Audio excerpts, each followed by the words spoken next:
And we're talking about the Philadelphia 76ers. Trust the process.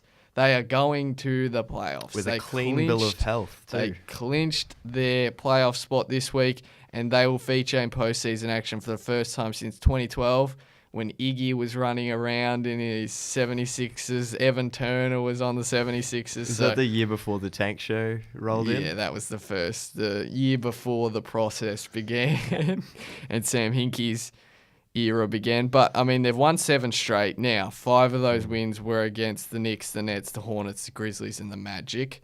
But they did beat the Timberwolves, and they pummeled the Nuggets yesterday. Yep. So that's impressive. 2 teams in playoff contention. Yeah, and you can only beat the teams that are in front of you. But at the same time, some of those 5 wins need to be taken into consideration of teams that are tanking. But Minnesota lost to Memphis, and they're supposed to be tanking. Yeah. So, still impressive. They currently sit in the 4th seed in the East. They're just 1 game ahead in the loss column from Indiana. So, again, just like the West, the East can rapidly change. But they're only 1 game back from the Cavs in the 3rd seed. So, and they do face the Cavs. I'm pretty sure they've got 1 game against the Cavs left. Yeah. So, that's a chance.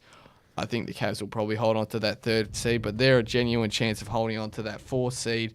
And a lot of it, I mean, all of it is really behind their starting lineup, in particular, Mr. Embiid and Mr. Simmons, who obviously Embiid, we all knew that this potential was here. It's just if he could actually stay on the court to start with for a game and then fall back-to-backs. Yeah. And now we're seeing just how good this guy can be. And, I mean, he is incredible. He's played 61 games this season. He's averaging 23 points per game, 11 rebounds, 1.8 blocks. He's everything that they thought he was going to be. Those aren't numbers we should be seeing from a guy who's in his 2nd season. I know he's a bit older than a lot of other guys in their 2nd season. But he's in his 2nd season. Yeah. It's just ridiculous that he's pretty much just getting started. Yeah. And we're going to see this for hopefully like 10 plus more years. Yeah. Injury forgiving. He should be around for a long time. I mean, he's a legitimate Defensive Player of the Year candidate this year, which is a lot of behind the fact that they have the 4th best defensive rating in the league. Yeah, and I know that category is injury ravaged, but that's still saying a lot for him. Oh, yeah, exactly. And I mean, I watched the game yesterday against the Nuggets, and it's astonishing how many times he posts up in a game. You don't see that very often in nowadays NBA, where they just run down the court in a half-court set and they just give it to him in the post every time. So I looked at it, and no other player in the league has posted up more than Embiid this season. So he takes nearly 10 post-up possessions per game, and he scores on just over half of those, which is a pretty good strike rate. Yep. And then on top of that as well, Simmons posts up a lot as well. So it's an interesting style. It's a bit unconventional compared to the 3 shooting. I think the reason it does work for both Simmons and Embiid is because they command a double team. They're going to beat their man one-on-one, and they're both, for their height, they're so crafty and so agile, and they can pass. So they do command that second player, and if they don't score themselves, they open the floor up for their teammates, and an easy shot on the outside for a guy like JJ Redick or Ersan Ilyasova as he's playing. Covington, Saric, all those guys. It has worked so well, and the players that they've brought in over the last off-season and just the last couple of years just to play those roles are just working perfectly. On top of Embiid, we have Simmons, who is probably going to be the Rookie of the Year. He is. Regardless of how well. You refuse to lock it in. I refuse to lock it in because I love Donovan Mitchell. I have a man crush on him. But Simmons is still probably going to be Rookie of the Year. I mean, he's averaging 16 points per game, just under 8 rebounds, 8 assists, along with 1.7 steals. He's had 10 triple-doubles this season, which is the 2nd most of any rookie. He's already tied for the 3rd most triple-doubles in Sixers franchise history in his first year. So he's probably going to clock that up. Yeah, I think he's probably got that covered. But the question is, as good as he is, I think the big question for Philly is what happens in the playoffs when they lay off him and just dare him to shoot, right? Teams have 7 games to game plan for Simmons. It's not just a once-off. I don't think you can plan for him.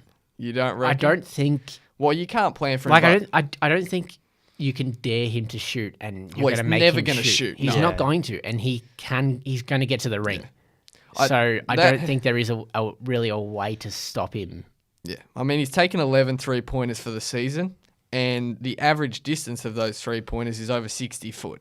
60 feet. They've all been heaves at the end of the shot clock. Yeah. So he flat out refuses. He knows his game to take anything outside of 15 feet. And that's a lot of maturity for a guy coming into the NBA when most guys see an open shot. And a lot of teams will dare him to shoot and just sag off him, but he knows he's good enough and he's already got that confidence in himself that he knows he's going to get to the ring, or even if he drives, the team's going to collapse on him because he is so dangerous inside. So he's just going to kick it out to a teammate on the outside. So it's great to see that he's just able to hold back and not have to take those threes. Do you guys think Markelle Fultz will add much in the playoffs? That's the question we're getting to. How much will Fultz? Obviously, Fultz made his return yesterday against the Nuggets.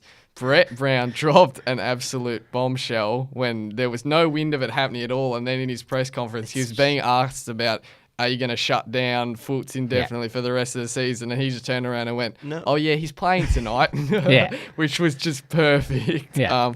The whole situation's been weird, though. Yeah, it's one humongous mystery of, did the shot change because of the injury? Did the injury change the shot? Did the trade? There's a billion questions, which, I mean, one day it'll probably be a 30 for 30 if they win a championship or something, and we'll find out. But he was good. He was rusty, but he looked like a rookie. He looked like a high lottery pick rookie who was playing in his 5th game, which he was, but not after 5 months of not playing at all. Yeah, he just looked like he was still just getting there. Yeah. And, I mean, he had 10 points, 5 of 13 shootings in his 14 minutes, 8 assists, 4 boards. Well, he tried to do a little bit too much early. There was a few times he just drove into the paint with no real plan and then ended up stuck, had a turnover on his first possession. But it's just, he looks really big. I forgot how tall he looks compared to your average point guard. He's really big. He looks really quick. And he looks, I said, he tried to do a little bit too much to start with, but he looks under control. Yeah. He generally looks pretty good. He had a few nice attacks at the rim, finished probably half of them, had a few shots blocked, but didn't stop him. That was the other thing. There's been a lot of talk about, is this a mental issue with him? He didn't look like someone who was lacking confidence. Not at all. I mean, he got up for 13 shots in 14 minutes, so he wasn't lacking confidence. And he had 10 points, 8 rebounds, 4 assists, and was it 12 or 14 minutes? Yeah, I don't know 14. That's like something we shouldn't be seeing from a guy in 14 minutes. And I think we've talked about, I reckon, for the last 3 or 4 weeks, is it the honeymoon period? Yeah. Is it him coming back and just kind of teams don't really know what to expect from him? They don't game plan for him exactly. They don't know what to expect from him, so they can't they can't really defend him perfectly. It could be. I mean, he hit a few mid-range jumpers as well. The first shot he took was an air ball. It looks better, but there's still a little bit of a hitch to it. And he didn't shoot any free throws, so we didn't get to see what that looks like. Thankfully. Thankfully. And obviously, they're sagging off him a lot in terms of similar to what they do to Simmons, which begs the question. He didn't play a minute with Simmons, so he played back up behind Simmons. In the playoffs, I'm not sure if they can get away with playing Simmons and Fultz together. There's not enough shooting. Yeah, not enough shooting. And when you are playing guys like, I mean, Joel can shoot, but when he posts up that much and Simmons is going to the ring that much, you can't have Fultz sitting on the perimeter because the defenders aren't going to go to him. They're just going to double one of the other guys, JJ Redick, on the 3-point line and just shut that down. But I think he can't hurt because he's taking TJ McConnell's minutes, who's no all-star superstar in his own right. So if he takes 15 to 20 minutes and backs up Simmons in the playoffs and delivers more of that, it's a solid role player. He's a solid role player, which is all. They just need to be realistic and say he's not going to be a deciding factor in a series right now, but he can be that solid role player. And moving on to their other role players, I mean, Redick is perfect for them just because he's made the playoffs every year of his career. Yeah. So he's that perfect veteran experience they need. He's still shooting 40% from 3. Covington, just under 13 points, 37% from 3. He's also quite a capable defender. He's long. And then you've got Dario Saric is an interesting one. I think on his own team, he could nearly be another Nikola Jokic. He's got the same skill set as Jokic does. His passing ability he showcased before he was in the NBA because he doesn't get an opportunity with the Sixers. There was a lot of hype around him before he came. He's incredible, and he's the same size, 6'10". Obviously, Jokic is quite possibly the heaviest NBA player, so he's not quite as heavy as Jokic. But I don't know. I just think on his own team, he shoots 40% from three, just under 15 points per game. I think he could be a 22, 23 points per game scorer on his own team. Yeah, I'd have to agree with you there. It's just we don't see it because he doesn't get the opportunity. Yeah, he's just a role player. Whether I think if he had his own team would be interesting. And then I think the additions of Bellinelli and Ilyasova have been really good because it's after that where we get to the TJ, McConnell, Justin Anderson, Holmes, Johnson, the man with the best last name, Timothy Luwawu Cabarro, or TLC as their commentators call him, which I think is a little bit easier a little bit less of a mouthful. So, I mean, Bellinelli, who's shooting 37% from three, Ilyasova 37% from three as well. They're really helping to space the floor. And you can just tell when you watch them, if they didn't have those two coming off the bench, there would be some issues, especially with spacing, because a lot of those guys aren't great shooters who are coming in off the bench outside of them. I think right now, as we said, they're in the 4 seed. They've got 9 games remaining, and they do face the Cavs. They've also got the Knicks, the Hawks twice, Charlotte, Nets, and Mavericks. They'll be confident in all of those games, and that's nearly, when you add the Cavs, their entire run home. So there's a chance they could steal that 3rd seed. They're probably going to end up in the 4th seed. How far can they go this year? I genuinely think they're a conference finals chance simply because everyone else is kind of depleted around them. And I don't think any of those 5 to 8 seeds in the East are going to do... Maybe Indiana has the best opportunity, but I don't think any of those teams can do much damage. Well, that's 4 and 5 right now. Yeah. Playing Indiana. I think if they get past Indiana, then they'd face Toronto. Yeah, they'd face Toronto, assuming they hold them to the 4th seed. And I think...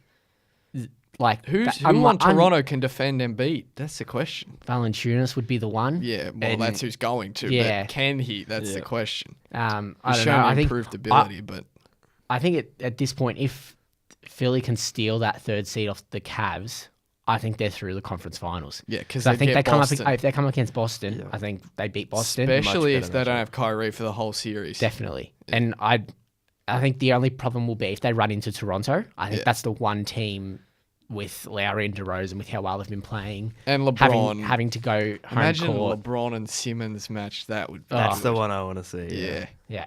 Doesn't bode well for Sixers. But I agree. I think outside of, Toronto, Celtics, and Cavs are kind of the 3 contenders that people would generally basket together. At this point, we spoke about a couple of weeks ago where you brought up Toronto. I think they're the top one. They haven't been quite as good in the last few weeks, but I think they are the most impressive out of the Eastern Conference teams. I think the Celtics are depleted. Obviously, the Cavs, we just don't know how this roster is going. We don't know how they're gelling, and they have really good games and they'll have a really bad game. So and it's on the back of LeBron. Let's be honest. Exactly. And I think the Sixers kind of look the most steady out of those teams at the moment, and they have the 2 stars, which can take them to that next level. Because I think the Miami Heat, Bucks, Wizards, Pacers, I don't have much confidence in them. But Philly, I got confidence in what they can do. And the thing is, we've got confidence this year. They're all so young. Yeah. This team... This isn't their year. No, this is not even close to their year. Yeah. So the potential for where they can go in the future and where they can take this team to, they don't need LeBron. They don't need LeBron. Not at this all. team... LeBron may need them. Yeah. This team's going to be scary good.